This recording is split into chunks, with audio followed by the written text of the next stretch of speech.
என்னம்மா உங்கள்ட ஐயா கேஸ் சிலிண்டர் எப்போ வருவாராம்? 2 மணிக்கு ஷுவரோ? வெற்றிக்குழுவில் இப்படி ஒரு யானை தெரியுறான் பாருங்க. பார்த்தீங்களா, நல்ல ஒரு பெரிய ஒரு யானை. இந்த யானை வந்து தங்காக்களோட ஊருக்கு தெரியுதான். சரி என்று 2:30க்கு நான் கண்ட கனவை பார்த்தீங்கன்னு சொன்னால், நானும் ஏஞ்சல் குட்டி மனசு இடத்துக்கு போகிறோம். அதே மாதிரி அது அப்படியே நம்ம தூக்கிட்டு அப்படி இப்படி வச்சு துணி கையில் அதை அப்படி ஆட்டி போட்டு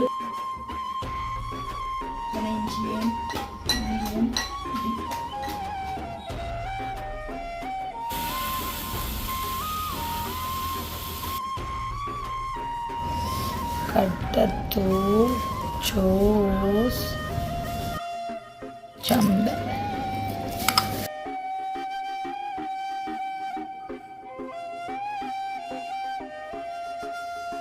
கடிங்க கடிங்க. பொன் ராணி அம்மான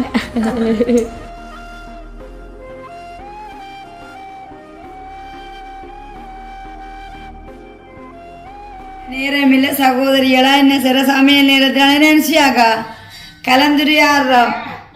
அனுஷியாக்கா சொல்லிட்டாதான் இப்போ எல்லாம் அவ்வளோ சண்முகிதானுண்டு. ஒரு நேரம் வெளியில் விளக்க டைம் இல்லை. இப்போ சமையல் நடக்குது. காலையிலேயே பண்ண வீடியோ எடுத்தாச்சோ? அடுத்த வட்டம் சமையல் நடக்குது. ஏன்னா வெயிலண்டு நல்ல உள்ள வகையோட சாப்பாடு. நானும் இங்காலண்ட வீட்லேயும் வேலை நடக்குது, கேட் வேலைகள். அப்போ ஆக்களுக்கு இப்போவுமே அவங்க கொசவசாலாம் போட்டு நல்ல ஒரு வெயில் குளிர்ச்சி தானே நினச்சியாக்கா. அது வந்து தேசிக்காய் தண்ணி. தேசிக்காய் தண்ணி கரைச்சிட்ருக்கேன். இஞ்சாலும் நானும் இப்போ இந்த சமையலுக்கெல்லாம் தயாராகிறேன். இன்றைக்கு என்னம்மா உங்கள்ட ஐயா கேஸ் சிலிண்டர் எப்போ வருவாராம்? 2 மணிக்கு ஷுவரோ? இன்றைக்கு வந்து பிறகு அடுப்பில் சமைக்கிறனால தான் முடிவெடுத்து கோழி புக்க இப்படி அதில் தான் செய்யலாம். அதுதான். Hi friends, welcome to jolly blog. நான் உங்கள் சாரு. இன்றைய நான் பார்த்தீங்கன்னு சொன்னால் கிச்சனுக்கு தான் நிற்கிறேன். இப்போ வந்து நேரம் 12 மணி. இன்றைய நம்ம காணொலியாக என்ன பார்க்க போகிறோம் என்பதற்கு முன்னாடி மார்ச் 5 யாரெல்லாம் பிறந்தநாள் எதிர்கொண்டிருக்கிறீர்களோ அவர்களுக்கு என்னுடைய இனிய பிறந்ததின நல்வாழ்த்துக்கள். எப்போவுமே சுகபல ஆரோக்கியத்தோட சமாதானமாக சந்தோஷமாக இருப்போம் என்று சொல்லி வாழ்த்திக்கொண்டு பார்த்தீங்கன்னு சொன்னால் இன்றைய என்னுடைய வீடியோ வந்து ஒரு ஸ்பெஷலே வந்து ஒரு சுவாரஸ்யமான, அதாவது வந்து இன்ட்ரெஸ்டிங்கான ரீல் தான் நான் சொல்ல போகிறேன். இந்த வீடியோவில் இன்றைக்கு ஸ்பெஷலே வந்து நான் இன்றைக்கு வந்து விடிய பிறந்ததான கனவு. உண்மைக்குமே இன்றைக்கு நான் பிளஸ்ஸிங் ஆனே நான் கனவு சொல்லி போடுறத சொல்லிக்கு தான் உங்களுக்கு வந்து கேட்குறவங்களுக்கு சந்தோஷமாக இருக்கும். ஸோ அது என்ன கனவுன்னு சொன்னால், நேற்றைய தினம் கூட நான் காணொலி போடையெல்லாம் பார்த்தீங்கன்னு சொன்னால் உண்மைக்குமே அதாவது வந்து நேற்றைக்கு முன்தினம் நான் என்னுடைய டெலி பிளாக்கில் பார்த்தீங்கன்னு சொன்னால் மாமியின் பிறந்தநாளுக்கு சர்ப்ரைஸாக சென்ற நான் தலைப்பில் ஒரு காணொலி போட்டிருந்தேன். அப்போ வந்து ஒரு ரவலின் காணொலி அண்ட் வந்து அதில் மாமிக்கு போய் விஷ் பண்ணது, அவ்வளோதான் அதுக்குள்ளே விஷயம். சரியான அந்த வீடியோ பார்த்தீங்கன்னு சொன்னால் அப்படியே நான் தொடர்ச்சியாக என்னுடைய பஸ் பயணத்தில் வந்து 3 பஸ் பயணத்தையும் வந்து அப்படியே நேர்த்தியாக காட்டிகிட்டு இருந்தேன். ஸோ வெயில்னு சொன்னால் மண்டே ப்ளப்பரான வெயில். இந்த நாட்களில் வந்து கொஞ்சம் குரல் பிரச்சனையாக இருக்குதானே. அப்போ அப்படியே இருக்கும்போது கொஞ்சம் வெயில் பயணம் இருந்தோன்னா அது பார்த்தீங்கன்னு சொன்னால் நேற்று நான் வரும்போது நாங்கள் வந்து பஸ்ஸில் தான் வந்த சுவாசம் ஏற்ற வரையில் அது வந்து பார்த்தீங்கன்னு சொன்னால் கராச்சியார் இருக்காங்கல்ல, நாங்கள் பார்த்தீங்கன்னு சொன்னால் 6:30 பஸ்ஸுக்கு எங்கள் விழுக்கிட்டு இங்கே 9:15 கிலோமீட்டர் கிராமக்கூட வந்துட்டேன். சரியான அப்படியா என்னை வெயிலத்துக்கு முன்னே வேணும்னு சொல்லி இரவாக பார்த்தீங்கன்னு சொன்னால் அங்கே மெல்லாவில் நிற்கே சரியான தொண்டை அடைச்சி போயிருந்தது. மற்றது வந்து என்ன சொல்கிற வெயில் பயணமான டயர். அது மட்டும் இல்லாமல் புது இடம் நிறைய நாட்களுக்கு அப்புறம் தான் நான் அங்கே என்னை தங்கின சரியான பண்ணி 3 வரையில் பார்த்தீங்கன்னு சொன்னால் சரியான டல்லாமல் இருந்துச்சு. நேற்று எதுவுமே என்னால் கதைக்க முடியாமல் இருந்துச்சு. அப்போ அதனால தான் நான் காணொலி போடலை. சரி என்று நேற்று வந்து எங்களுக்கு பரிச்சயமான இடம்னு சொல்லி படுத்தது அந்தாவதன் நல்ல நித்திரையாக போயிட்டு இருந்தாலும் பார்த்தீங்கன்னு சொன்னால் ஒரு கனவு கண்டு எழும்பி அதுக்கப்புறமா நேரத்தை பார்த்தா 2:30 சொல்லுவாங்களே 2:30 3 மணி என்றது பரலோக ராஜ்யத்தின் வாசல் திறந்த நேரம். மற்றது வந்து இன்னும் ஒரு நடைமுறை வசனம் சொல்கிற கடவுளோட தொடர்புடைய நேரங்கள் தானே இந்த 2:30 5 மணிக்கு உட்பட்ட நேரம் உண்டு. அப்போ நானும் பார்த்தீங்கன்னு சொன்னால் அப்படி ஒரு கனவு தான் கண்டேன். நான் சொல்ல போகிறேன் இந்த கனவு எதுக்கு வந்ததுன்னு. அப்புறம் வந்து இப்படி ஒரு டேஞ்சரான கனவையே நான் கண்டதுக்கு அப்புறமா எனக்கு ஒரு கடவுளோட வசனமாக ஒரு ரிலாக்ஸ் பேர்ட் ஒன்று கிடைச்சிருக்குது. என்னுடைய வசனத்தை எல்லாம் கேட்ட அப்புறம் உண்மைக்குமே இதை நான் எப்படி ஃபீல் பண்ணணும் அதே மாதிரி நீங்களும் வந்து ஃபீல் பண்ணீங்க பாருங்க. அதாவது வந்து பேட்டுக்குள்ளே இருக்கிற தங்கா வந்து நேற்றைய தினம் நம்ம யானை இந்த ஃபோட்டோ அனுப்பி போட்டு அக்கா இந்த யானை வந்து எங்களோட ஊருக்குள்ளே தெரியுதுன்னு சொல்லிட்டு, இப்போ நான் வந்து அதை இரவு நேரம் போல தங்களோட மெசேஜை வந்து ஓப்பன் பண்ணி பார்த்தோன்னு ஐயோ இவ்வளோ பெரிய ஒரு யானை ஊருக்கு தெரியுதோன்னு சொல்லி அதை அப்படியே பார்த்துட்டு நான் அதை படுத்துட்டேன். அதோடைய வந்து அது அப்புறம் தான் எனக்கு வந்த கனவு. இங்கே பாருங்க பேட்டுக்குள்ளே இப்படி ஒரு யானை தெரியுதான் பாருங்க. பார்த்தீங்களா நல்ல ஒரு பெரிய ஒரு யானை. இந்த யானை வந்து தங்காக்களோட ஊருக்கு தெரியுதான்.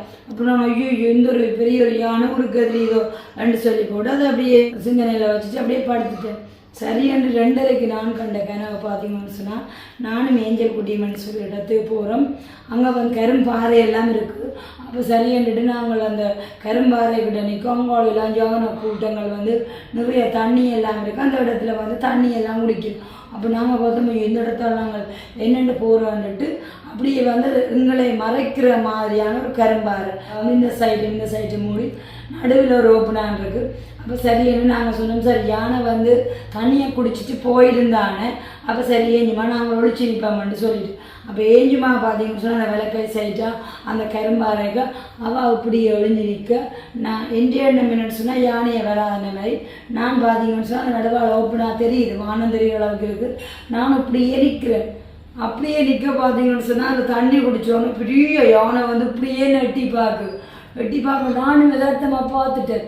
இப்படி யதார்த்தமாக பார்த்துட்டு ஏஞ்சிமாவுக்கு சொன்னேன் இப்படியே ஏஞ்சிமா சத்தம் போடாமல் சொல்லாவா இன்னும் பதுங்கி போயிருக்கிறான். நான் இப்படியே யானையை பார்த்து கொண்டு பாருங்க. அதாவது வந்து சுயமாக இருக்கும்போது இந்த யானையை பார்த்து பயந்துட்டு படுத்த நான் நேரடியாக கூட அந்த யானையை பார்த்துட்டு நான் பயப்படாமல் யானையை பார்த்து இப்படி நான் பார்க்க அது அப்படியே என்ன செய்யணும்னு சொன்னால் தன் தும்பி கையை இப்படியே இந்த முகத்துக்கு இப்படி மட்டா இப்படி வச்சிருக்க கூட நான் சொன்னேன் எனக்கு எதுவுமே நடக்காது என்னென்னு சொன்னால் ஏசக்கான கூட இருக்கிற என்னுடைய ஆயிலும் வந்து கட்டி இது ஒன்றுமே என்ன சேதப்படுத்தாது என்ன சொல்கிறது பகலிலே வெயிலாயிலும் இரவிலே நிலவாயிலும் என்ன சேதப்படுத்தலைன்னு இது ஒன்றுமே சேதப்படுத்தாலும் அந்த நேரமே இந்த கடவுளோட வசனங்களை கொண்டெல்லாம் நான் அப்படியே தியானிக்கிறேன். அதே மாதிரி அது இப்படியே நம்ம முகத்துக்கிட்டே அப்படி இப்படி வச்சு தும்மி கையில் அதை அப்படி ஆட்டி போட்டு தண்டை பாட்டில் அப்படியே போகுது. சரி என்ன அதில் அப்படியே சடன்லியாக கண் விழிச்சேன்னா அந்த கண் விழித்த நேரத்தில் இது நான் சொல்கிறோம் முழுக்க உண்மை அதிகாலையில் கண்ட கனவன்னான்னு சொல்லி அப்போ அந்த கண் விழிச்ச அந்த நேரத்தில் வந்து இன்னொரு வசனம் வந்தேன்டா நான் உன்னை விட்டு விலகுவதும் இல்லை உன்னை கைவிடுவதும் இல்லைன்னு சொல்லிட்டு உண்மைக்குமே மனுஷர்கள் வந்து எவ்வளவு அன்பா பண்பா எவ்வளவு உயிராக பழகினாலும் வந்து அவங்க ஒரு நேரம் விட்டுட்டு தான் போவாங்க. ஸோ அதுதான் வந்து நியாதியமாக அவங்க உயிர் விரிஞ்சு போகிற கட்டமாக இருக்கலாம் அல்லது வந்து இடையில வந்து உறவுகள் விரிஞ்சு போகிற கட்டமாகவும் இருக்கலாம். அப்படியா இருக்கும். ஆனால் கடவுள் வந்து எங்களோட ஒரு நாளுமே விட்டு விலகிறதே இல்லை. சரி என்றெல்லாம் உண்மை அதை அப்படி ஒரு கனவை கண்டோன்னே எனக்குள்ளே பார்த்தீங்கன்னு சொன்னால் என்ன சொல்கிறோம் அந்த நேரம் ஒரு கடவுள்னு ஒரு ஃபீலாக இருந்துச்சு. சரியென்று அப்போ எதுக்கான்னு சொன்னால் நான் வந்து மெல்லாவில் இருக்கும்போது வளமையாக இங்கே வீட்டில் நின்றால் அதிகாலை 5 மணிக்கு ஜெபம் பண்ணுறேன். சரி என்னட்டு அங்கே மெல்லாவி போகலான்ட்டு விடியப்புறம் வந்து நான் ஜெபம் பண்ணல. அப்போ அப்படியே நடுக்கடவுள்னு சொன்னால் ஒரு நாள் கூட ஜெபம் பண்ணாட்டா கூட தெரியாது. ஏதோ ஒரு விழிப்புணர்வாக இருந்திருக்கு போல இருக்குது. அப்படி அந்த டைம் அந்த கனவை கண்டுதான் அப்போ பாருங்க அந்த அப்படி ஒரு கனவை கண்டு ஒரு யானையை வந்து இப்படியே தும்பு கையை மொத்தக்கிட்ட வந்து ஆட்டியுமே இப்படி அது வந்து அப்படின்னு பார்த்துட்டு போகுதுன்னு சொல்லியிருக்கேன். இது என்ன அர்த்தத்தை குறிக்கும், இதுலேருந்து நீங்கள் என்ன விளங்கி கொள்றீங்கன்றதை வந்து இன்றைக்கு இந்த வீடியோக்கு கமெண்ட்ஸ் பண்ணுங்கள். நான் வந்து இதை விளங்கி கொண்டது அப்படி தான் ஏன்னு சொன்னால் கண்ணை விழிச்சதுக்கு அப்புறமா வந்து இப்படி ஒரு வசனமாக இருக்குன்னு சொல்லி எப்போவுமே எந்த ஆபத்து வேலையிலையுமே வந்து கடவுள் எங்களோட கூட இருக்குன்னு சொல்லிட்டு ஸோ ஒரு நல்ல ஒரு கனவு தான். அதுக்கப்புறமா எழும்பி பிறகு என்ன சொல்கிறேன் 5 மணிக்கு எழும்பி நம்மளாம் ட்ரெஸ் ஏற்பாடு ஜெபம் எல்லாம் பண்ணிவிட்டு அதுக்கப்புறமா வந்து இந்த மதுரை நாளைக்கு கொண்டு விட்டான் தங்கினவா சரியான அவாவையும் கொண்டு 6:30 விட்டு அப்படியே எங்கிட்ட ரெகுலரான செயற்பாடு நடந்துன்னு இருக்குது. பார்த்தீங்களா நான் சொன்னதுக்காமே இன்றைக்கு இந்த வீடியோவில் இதுதான் ஸ்பெஷலான ஒரு சம்பவம். இந்த சம்பவத்தை பற்றி நீங்கள் என்ன நினைக்கிறீங்கன்னு சொல்லிட்டு வீடியோக்குள்ளே கமெண்ட்ஸ் பண்ணுங்கள். இன்றைக்கு வந்து பார்த்தீங்கன்னு சொன்னால் குக்கிங் காணொலி தான். ஸோ உங்களுக்கே கிடைச்சா தெரியும் நேற்று தினம் காணொலி போடாது என்ன சமைச்சோம் சாப்பிட்ருப்போம்னு சொல்லி தெரியாது. நேற்று அங்கத்தால் வந்து மறுபடியும் நல்ல ஒரு முழுக்கெல்லாம் போட்டுட்டு சோயா மீட்டும் கீரையும் சமைச்சு சோப்பு பச்சை சோறோட அதுதான் நாங்கள் சமைச்சு சாப்பிட்னாங்க. அப்போ இன்றைக்கு பார்த்தீங்கன்னு சொன்னால் சுபாஷன் வந்து யாழ்ப்பாணம் வேலையை போகிறதுங்க போக அதே நேரம் வந்து எங்கண்ட வீட்டை வந்து இன்றைக்கி நல்ல ஒரு முக்கியமான வேலை செய்கிறார். அதாவது வந்து எங்கள்கிட்ட கேட் பகுதியை இத்தனை நாளாக சரியான ஒரு அலங்கோலமாக இருந்த பகுதியை இன்றைக்கு நேரமும் கிடச்சிருக்குது. அதுக்கு செய்ய வேண்டிய ஒரு வேலையும் இருந்திருக்கு போல இருக்குது. ஏன்னா அந்த கேட் வேலை செய்கிற கொஞ்சம் பொருட்களும் எங்கள்கிட்ட இருந்திருக்கு. சரியான இன்றைக்கு கயனம் நிற்கிறனாடி சுவாசம் கயனம் சேர்ந்து அந்த கேட்டுக்குரிய வேலையை செய்யணும். அப்போ இவையும் அந்த வீட்டில் நிற்கிறனாடி கண்டிப்பாக நல்ல ஒரு சமையல் சாப்பாடு செஞ்சு கொடுக்கணும். என்ன நான் நல்லா போனாண்டும் வந்து சாப்பிடவே இல்லை சாப்பாடு சரியாக பையனில் காலையிலேயும் இன்றைக்கு பார்த்தீங்கன்னா சோறு டிஷ் என்னன்னு சொன்னால் கேஸ் சிலிண்டர் இன்னும் இன்றைக்கும் காலையில் அந்த ஐயாட்டப்போ சொன்னாராம் இன்றைக்கு வந்து 2 மணி அப்புறம் எடுத்துக்கலாம்னு சொல்லிட்டு சரி அப்போ இதையெல்லாம் பார்த்துட்டு நிற்கலான்ட்டு மழை போல் நான் அப்புறம் அடுப்பலான்னு செய்வோம். அப்போ என்ன செய்யலாம்னு போட்டேன் ஒவ்வொன்றா செய்து ஒன்றுனாலும் என்ன லேட் ஆகும். ஏற்கனவே அடுப்பு சமையல் சரியான லேட் ஆகும். அப்படியே இருக்கும்போது சத்தாவும் சாப்பிட மாட்டேன் மேத்தான் நல்ல ஒரு சூப்பரான சமையல் ஒழுங்கு செய்கிறாங்க. வேறு இப்படி ஒழுங்கு பண்ணி வச்சுருக்கோம். எவ்வளோ அரிசிக்காண்டு பார்த்தீங்களா இப்போ இதிலேருந்து எல்லாமே ஒழுங்கு பண்ணிவிட்டு திரும்ப வந்து விறகு அடுப்பில் சமைக்கிறனாடி அதில் பாயெல்லாம் பிரித்து அதிலே ஒழுங்கு செய்து அப்போ அவ்வளோ ரிஸ்க்கான வேலையாக இருக்குது. பட் இருந்தாலும் இதுவும் கடந்து போகுமாண்டு மனசில் பதிச்சு கொண்டு கண்ணுக்கு முன்னால் இருக்கிற சம்பவங்களை சஞ்சலம் சலிப்பில்லாமல் நாம் செயல்பட வேணும். இப்போ இன்றைக்கும் பார்த்தீங்கன்னு சொன்னால் நல்ல ஒரு சத்தான ஒரு மதிய சாப்பாடு தான். அது என்னன்னு சொல்லிட்டு இது எங்கே வச்சு சமைக்க போகிறோமோ அந்த இடத்துல பார்ப்போமாங்கோ பார்த்தீங்களா மறுபடியும் வந்து நல்ல ஒரு காற்றோட்டமான இடத்துலேருந்து நல்ல ஒரு சத்தான மதிய சாப்பாடு தான் செய்ய போகிறோம். இந்த விறகு அடுப்பில் இன்றைக்கு என்ன மதிய சமையல்னு சொல்லிட்டு பார்ப்போமா அவங்க வந்து சத்தான மதிய சாப்பாடு என்னென்னு சொல்லிட்டு பார்த்தீங்களா எல்லாமே ஒழுங்கு செஞ்சு வச்சுட்டேன். பார்ப்போமா சத்தான மதிய சமையல்னு சொன்னது கோழி புக்கை. இதுக்கு வந்து நல்ல குண்டு தீட்டெல்லாம் எடுத்து வச்சுக்கணும். அது வந்து ஈக்கி தீட்டலை விட குண்டு தீட்டல் வந்து கொஞ்சம் தடிப்பு குண்டாக இருக்கும். அது வந்து வடிவாக ஊறிட்டு அரை மணத்தியாலமாக நல்லா ஊறி போத்துருக்குது. அதுக்கப்புறமா வந்து அதற்கு சேர்வையாக வந்து நல்ல மரக்கறிகளும் எடுத்து வச்சுக்கணும். பாருங்க ரெட்டு உருளைக்கிழங்கு அப்புறம் வந்து கத்தரிக்காய் தக்காளி பழம் கோழி புக்கைக்காய் பாருங்க நல்ல லெக் பீஸோட நல்ல ஒரு சிக்கன். அதுக்கப்புறமா கோழி புக்கையோட ஹைலைட்டே வந்து நல்ல ஒரு தடிப்பான தேங்காய் பால் வந்து நல்ல ஒரு முதல் பால் எடுத்து வச்சுருக்கேன். உங்களுக்கே தெரியும் கோழி புக்கையை வந்து ஃபஸ்ட்டு தண்ணி விட்டு நல்லா சமைச்சாலும் ஃபைனலியாக வந்து தேங்காய் பால் விடணும்னு சொல்லிட்டு பிரியாணிக்கு வந்து தேங்காய் பால் விடுறதுக்கான கோழி புக்கைக்கு விடலாம். அப்போ அதனாடி எடுத்து வச்சுருக்கேன். அடுத்ததாக வந்து இன்னும் சேர்வியல் இங்கால கோழி புக்கைக்கு தேவையான சேர்வியல் மற்றது வந்து வெங்காயம். இங்கால வந்து இந்த சாப்பாடில் இன்றைக்கி வந்து ஏஞ்சல் குட்டி கலந்து கொள்ள போகிறா தெரிந்தான அவள் ஒரு சிக்கன் பிரியே. அப்போ அதனாடி வந்து அவாக்கு சமையல் செய்யும்போது எனக்கு தம்பி குட்டியனே மிஸ் பண்ணுற மாதிரி இருந்து ஸோ அப்போ அவருக்கு இங்கால வந்து ஃப்ரெஞ்ச் ஃப்ரைக்கு ஏற்ற மாதிரியே தயார் பண்ணி வச்சுருக்கேன். அப்போ அதுக்கும் பார்த்தீங்கன்னு சொன்னால் சோஸ் அங்கால வந்து முட்டையை வந்து ஒரு பொரியல் பண்ணி கொடுக்க போகிறேன். இன்றைய தினம் இந்த சமையலில் எங்களோட சேர்ந்து 2 குட்டீஸெல்லாம் கலந்து கொள்ள போயினேன். பார்த்தீங்களா சரி எல்லாமே சூப்பராக ரெடி பண்ணிட்டேன். இனிமேல் வந்து அடுப்பை பற்ற வச்சோமாம் கடகடாண்டு கோழி பிக்கக்கூடிய அளவில் பார்க்க வேண்டியதான். இப்போ வந்து இஞ்சியை முள்ளியை முழுசாக கொண்டு வந்தேன். டாசருக்கு வந்து எண்ணெய் விட்டு சூடாக்கப்படுது. அப்போ அதனாடி அந்த இடைவெளிக்கு டக்குனு இஞ்சியேன் உள்ளியும் இஞ்சி உள்ளி போட்டாலும் கோழி புக்கைக்கு நல்ல வாசனை. ரச்சி குடிச்சதுக்கும் பார்த்தீங்கன்னு சொன்னால் நானே எல்லாமே வடிவாக தயாரித்து வச்சுருக்கேன்.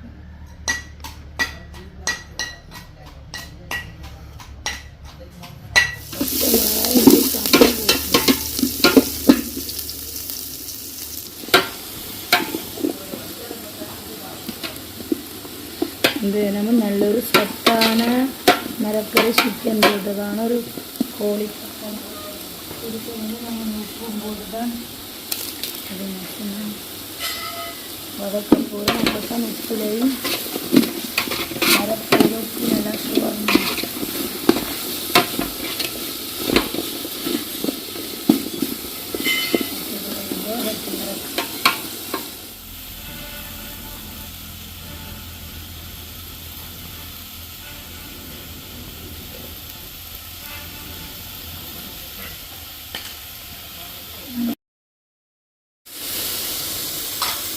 லெக் பீஸோட சிக்கன் போட்டாச்சு.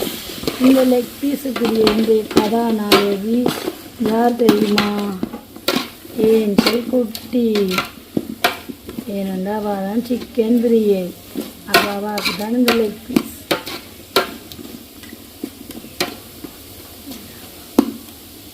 மற்றது வந்து கோழி புக்கைக்கு பார்த்தீங்கன்னு சொன்னால் கருவேப்பிலை போடலாம்.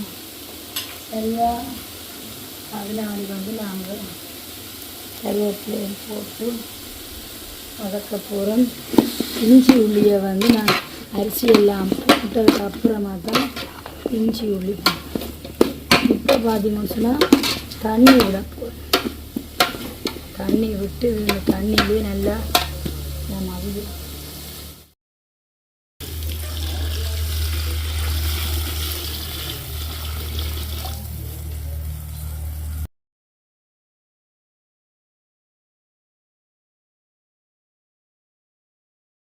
சிக்கன் வளர்த்து எல்லாமே நல்லா வேகிட்டுது. சரியோ? இப்போ வந்து நாங்கள் ஊற வச்சதான திருட்டெல்லாம் போடப்போம். இப்போ பிரியாணி தான் பார்த்தீங்கன்னு சொன்னால் நல்லா துருவியாக இருக்கணும். ஆனால் கோழி புக்கை அப்படி இல்லை. சரியோ? நல்ல ஒரு புக்கை மாதிரியே ஈரப்பதமாக இருக்கும். இதுக்கு வந்து தண்ணி விடுவோம். பாருங்க அடுப்பு எப்படி எரியுதுன்னு சொல்லிட்டு நல்ல வேகமாக இப்போ வடிவாக எரியுது. இப்போ வந்து அரிசி எல்லாம் போட்டு வடிவாக கோழி புக்கை நல்லா அவிஞ்சு கொண்டிருக்க நேரத்தில் இன்றைய நம்ம கோழி புக்கைக்கு சைடிஷாக என்ன செய்ய போகிறோம்னு சொல்லிட்டு பார்ப்போம். பாருங்க நல்ல ஒரு வெங்காய கருவேப்பிலை சம்பல் வந்து இப்போ கருவேப்பிலையும் வந்து ஃப்ரை பண்ணி வச்சுருக்கிறேன். அப்புறம் வந்து கட்டத்தூள், தக்காளி சோஸ், தேசிப்புளி, அப்புறம் வந்து உப்புத்தூள். ஓகே, புதில் எடுக்கணும்.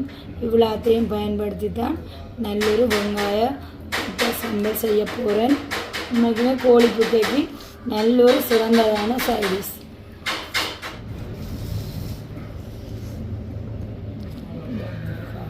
இது நல்ல டேஸ்டாக இருக்கும் கோழி புக்கைக்கு.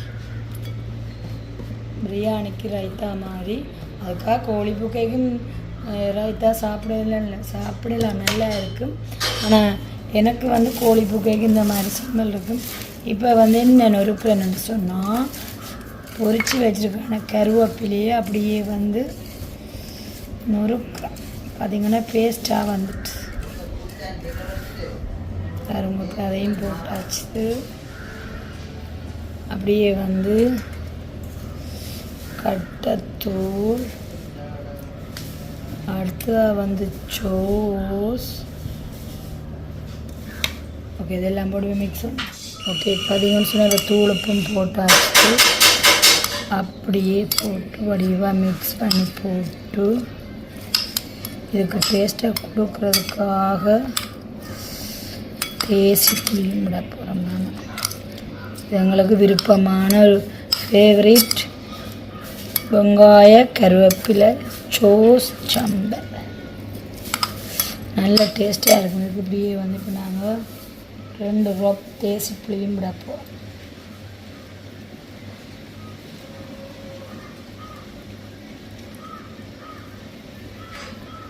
அவ்வளோதான். பார்த்தீங்களா, சம்பல் இப்போ சூப்பராக ரெடி ஆகிடுச்சு. அதான் அரிசி நல்லா அவிஞ்சு ஒன்று பார்த்தீங்களா. இதுக்குள்ளே பூ சேர்க்க போடலாம்.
பார்த்தீங்களா இப்போ எப்படி வந்துச்சுன்னு சொல்லிட்டு இதுக்கு அப்படியே கோழி புக்கிய டேஸ்டாக இன்னும் பார்த்தீங்கன்னா நல்ல ஒரு முளைப்பா. ஐயோ அட்டகாசமான அதிசுவையான நல்ல ஒரு கோழி புக்கை பார்த்தீங்களா. வேறு அப்படி தண்ணி பருவமாக இருக்குது. இதை நாங்கள் மூடி விட போகிறோம். மூடி விட்டு கொஞ்சம் விழுவோம்.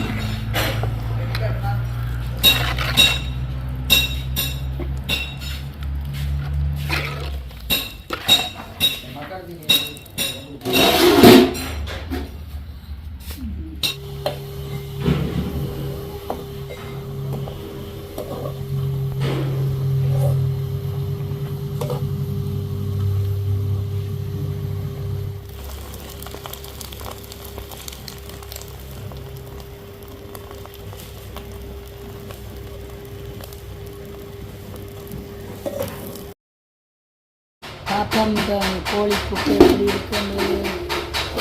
வாவ் பார்த்தீங்களா அவ்வளோ சூப்பராக நல்ல உருகி வந்துருக்கு பார்த்தீங்களா. ஓ இதுதான் கோழி புக்கைக்குரிய பாதாம் சூப்பராக நல்ல உருகி வந்துருக்கு. ஓகே இப்போ நாங்கள் இறக்க போகிறோம் பார்த்தீங்களா. நல்ல வடிவாக உருகி வந்திருக்கு. இனிமே லெக் பீஸை காணையில் தேடித்தான் நாம் எடுக்கணும். நல்ல ஒரு பதம் பார்த்தீங்கன்னா நல்ல ஒரு சூப்பரான கோழி புக்கை தயாராகிட்டு. ஏங்க அந்த லெக் பீஸை கண்டுபிடிச்சிட்டேன் பாருங்க இந்த இருக்குது. ஓகே நல்ல லெக் பீஸோட எஞ்சிமாக்கு நல்லொரு தரமான கோழி புக்கை. அப்புறமா இதுக்கு மெயின் டிஷ்ஷாக பாருங்க நல்லொரு வெங்காயத்துக்கு சோஸ் எல்லாம் போட்டு நல்லொரு சம்பல் அப்படியே எங்கள் அலையஞ்சு குட்டிக்கு ஆம்லேட்டும் உருளைக்கிழங்கு பொரியலும் செஞ்சு வச்சுருக்கிறோம். ஓகே பார்த்தீங்கன்னு சொன்னால் இன்றைய தினமும் எங்களுடைய இதுதான் இன்றைய தினம் எங்களுடைய மதிய சாப்பாடு. பார்த்தீங்களா காய்ஸ் இது நல்ல ஒரு சத்தான மதிய சாப்பாடு தானே. பூனைக்குட்டிக்கு பசி வந்துட்டு தான் பார்த்தீங்களா. இதுதான் இன்றைய தினம் எங்களுடைய சமையல் சாப்பாடு.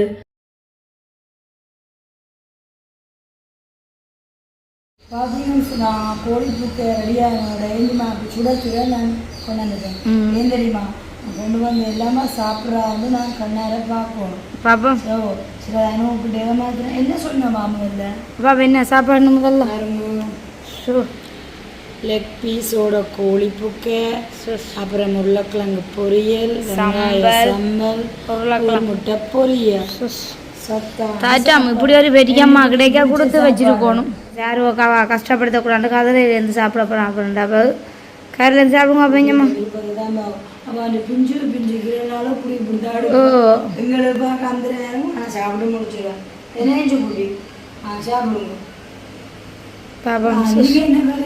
நாங்கள் முதல குழம்பு இறால் குழம்பும் நீங்கள் கொஞ்சம் சாப்பிட்டுட்டு போங்க, நல்லா இருக்கும். அவள் முதலாவது பாருங்க என்னத்தை பிரிக்கிறான் வாக்கு பிடிச்ச கோழியை அப்பா மூத்த பார்க்க சரியில்லாமல் கிடாக்கு வடிவா வச்சிருக்கணும் மோங்களை இருக்கிறோம்.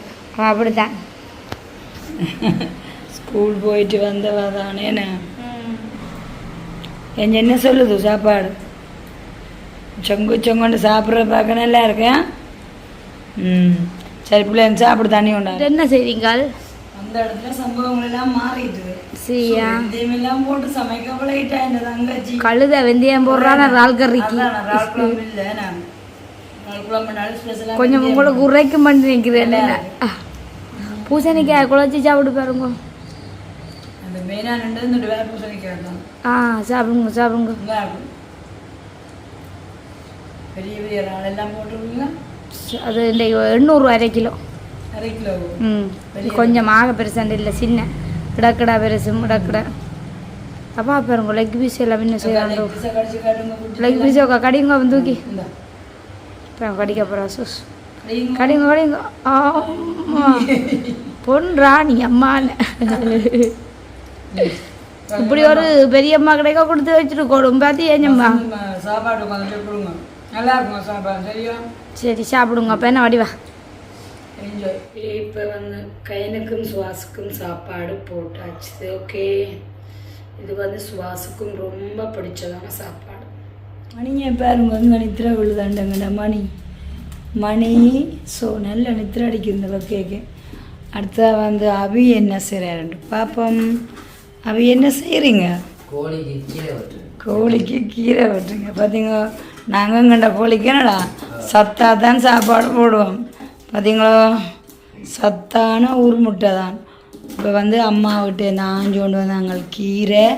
அதை வந்து இப்போ கோழிக்கு இப்படி சின்ன சின்னனா கட் பண்ணுறோம். கட் பண்ணிவிட்டு போட போகிறோம். இப்போ 2 மணி நேரம் போட்டு நல்லா தண்ணியும் வச்சோன்னா அகல சரியாக 3 மணிக்கு திறந்து விடுவோம்.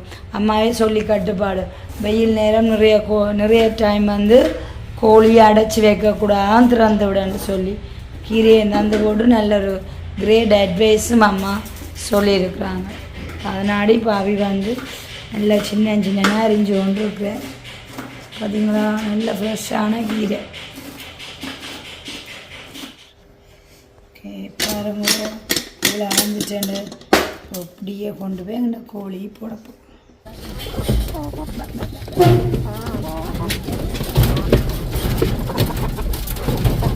அதை ஜாஸ்தி